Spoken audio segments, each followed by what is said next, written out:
আসসালামু আলাইকুম। আমি আজকে আমার গাড়ির ইতেপে করাইতে আসছি। সো ইতেপে হচ্ছে আপনারা যারা জানেন না, আমি ভাবলাম যে আমার এই ভিডিওর মাধ্যমে যদি এই ইনফরমেশনটা শেয়ার করি হয়তো আপনারা নতুন কিছু শিখতে পারবেন। সো আমি থাকি রোমানিয়াতে।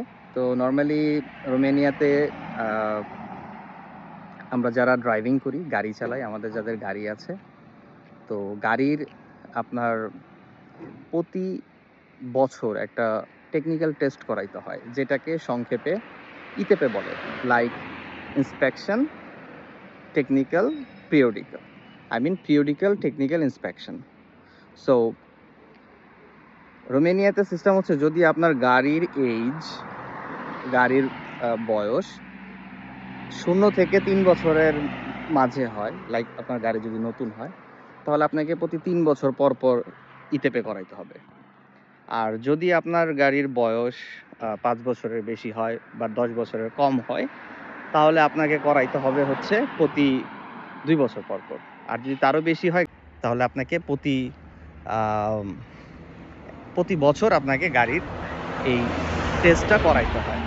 তো এই ইতেপে টেস্ট সাধারণত কি করানো হয়? ইতেপে টেস্টে সাধারণত আপনার গাড়ির সব ধরনের চেক করা হয়।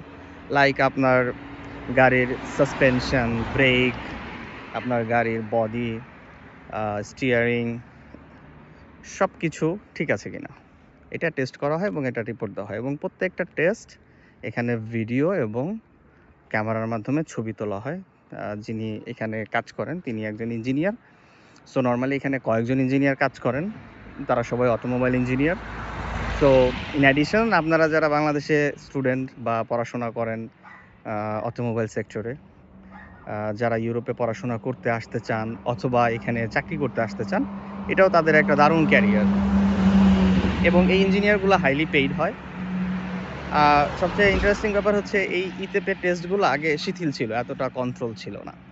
বাট রোমানিয়াতে কয়েকটা বড় অ্যাক্সিডেন্ট হওয়ার পরে যখন ইনভেস্টিগেশন হয়, ইনভেস্টিগেশনে দেখা যায় যে এই ইতেপেতে যখন তারা টেস্টগুলো করাইছে তখন কিছু ত্রুটি ছিল, যার কারণে পরবর্তীতে এটা খুবই রোমেনিয়ান স্টেটের মাধ্যমে কন্ট্রোল, মানে এখানে ইন্সপেক্টর আসেন, রেগুলার এটার ভেরিফিকেশন হয় যে তারা যে কাজগুলো করতেছে ঠিকঠাক করতেছে কিনা, তাদের সব ধরনের যন্ত্রপাতি ঠিকঠাক আছে কিনা।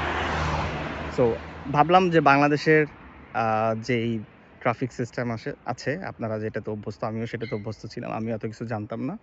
এখানে এসে শিখেছি যে